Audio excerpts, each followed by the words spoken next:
Okey, cikgu nak sambung muka surat 85, graf jarak masa. Sebelum ni kita buat graf laju masa.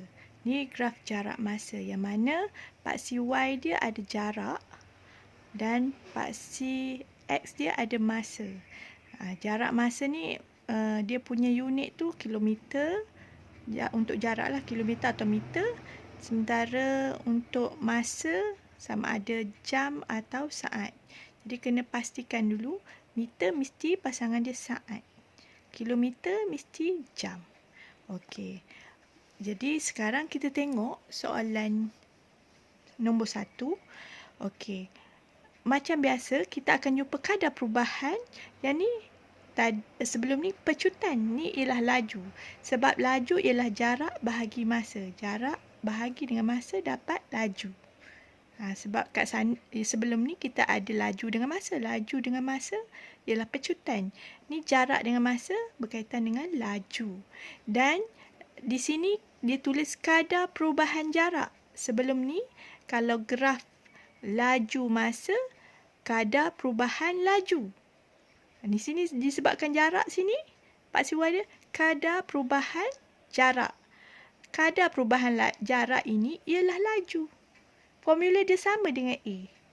Okey, jadi jangan kamu kelirulah dua term ni. Laju dengan kadar perubahan jarak. Yang satu lagi, pecutan dengan kadar perubahan laju. Okey, jadi kita tengok yang ini ya. Laju, kadar perubahan jarak. Laju ialah jarak bahagi masa. Jarak akhir tolak jarak awal bahagi tempoh masa. Masa akhir tolak masa awal. Jadi kalau kat sini kita tengok 4 saat pertama. Dalam graf kamu ni 4 saat pertama berada di kawasan ini ya. Di sini. 4 saat pertama. Okey, kalau yang ni 6 saat terakhir memang tak akan nampak 6, tapi 10 tolak 4 ini ialah 6 saat. Jadi 6 saat terakhir, graf ni yang terakhir ini ialah 6 di kawasan ini. Okey. Kalau cerita graf jarak masa ni, dia bercerita tentang jarak kita lalui. Contoh, dalam 4 saat, kita lalui berapa jarak yang kita lalui. Okey, kalau di sini kita tengoklah, dalam 4 saat ni, terakhir, jarak yang kita lalui, bukan start dari kosong ya, start dari 5 ni. 17 tolak 5. Ini ialah jarak kita dalam 4 saat pertama. Okey, selalunya graf jarak masa ni berkaitan pergerakan A ke B. Kalau macam ni, di tengah-tengah perjalanan lah, selalunya dekat bawah ni kita bergerak dari A lah. Sini bukan A lah. Maksudnya tengah perjalanan. Dia baru kira pergerakan ni, dia dah balik ke A lah. Macam tu. Kalau ke atas ni, 7 kilometer ni mungkin dia dah 17 meter ni maksudnya dia dah pergi dari tempat yang pertama, tempat asal A. Kalau yang ini di pertengahan jalan lah, 5 ni. Bukan di tempat asal kosong. Okey. Jadi kita tengok di sini, tengok 4 saat pertama, tengok jarak yang terakhir dia ialah 17.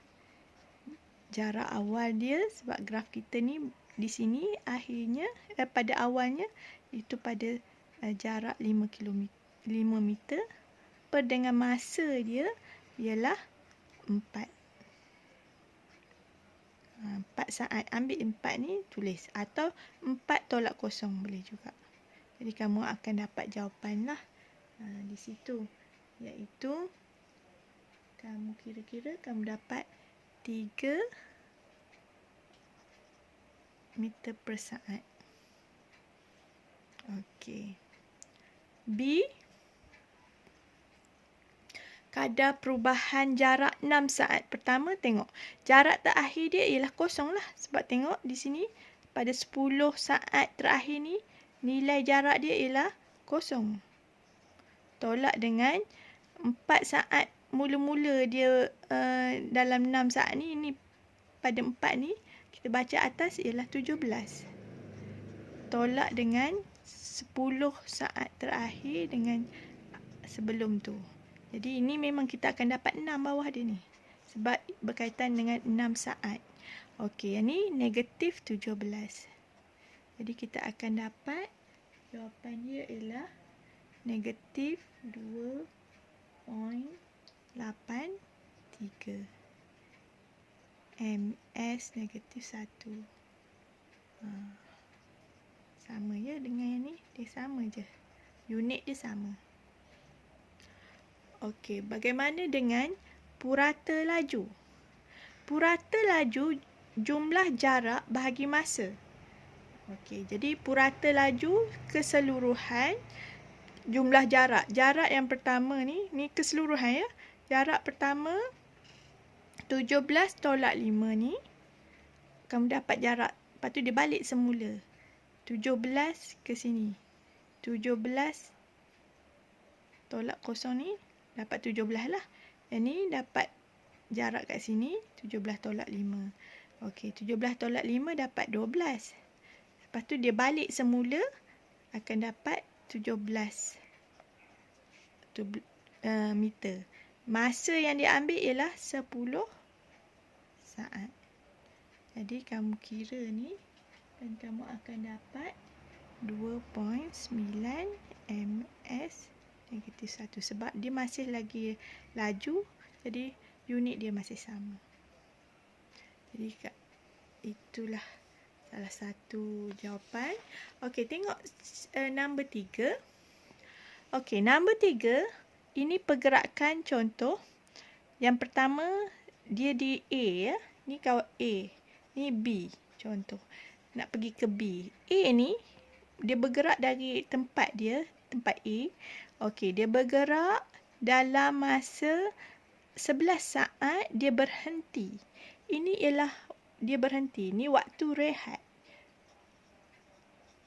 Ni waktu rehat. Okey. Atau kalau dia pergi ke kedai. Okey. Dia pergi ke kedai. Dia bershopping lah kat kedai tu. Lepas itu dari B tu kedai tu dia balik semula ke rumah. Dalam 20 saat. Oh, terlalu dekat lah. Ni nak cerita apa ya? Nak kata dia pergi ke mana jarak 18 meter je ni. Rumah jiran kot. Nak hantar kuih. Jadi dia pergi ke rumah jiran dia. 18 meter. Hantar. Ni proses hantar. Borak-borak sikit. 5 saat. Lepas tu dia terus balik semula ke rumah. Ni pecut lah balik ke rumah ni. 4 saat. Contoh lah ya. Jadi ini cerita pergerakan jarak yang dia seorang itu sampai ke rumah dia balik semula. Okey. Jadi tengok laju 11 saat. Ni 11 saat lah yang pertama ni. Jarak dia kalau kita tengok jarak terakhir pada 11 saat pertama ni ialah 18. 18 tolak pada awal kosong ni, nilai dia kosong lah. Tak ada lagi bergerak. Lepas tu ini 11 jarak masa terakhir tolak masa awal. Jadi awak akan dapat 18 per 11. Jadi 18 per 11 ni akan dapat 1.64 ms negatif 1.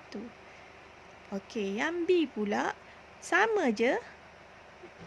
Berkaitan laju juga tapi term je kadar perubahan jarak. 4 saat terakhir, jangan tengok kat sebelah kiri lagi, tengok yang terakhir, gambar raja terakhir. Okey, dia balik ke rumah. Jadi yang terakhir jarak dia kosong kan? Tolak dengan jarak awal dia 18. Masa dia 20 tolak dengan 16. Jadi kamu dapat sini negatif 18 per 4. Okey. Jadi kamu akan dapatlah jawapan di sini negatif 4.5 ms negatif 1. Okey. Itu cerita tentang kadar perubahan jarak 4 saat terakhir. Purata seluruh perjalanan. Okey. Di sini kalau kita tengok mula-mula kita pergi ke sini rehat dan balik semula. Jadi 18 meter, tak ada pergerakan, turun pula 18 meter. Jadi 18 meter tambah 18, tu jarak yang dilalui sepanjang perjalanan. Masa dia ialah 20 saat.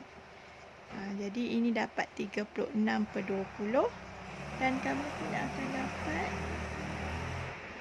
1.8 ms-1.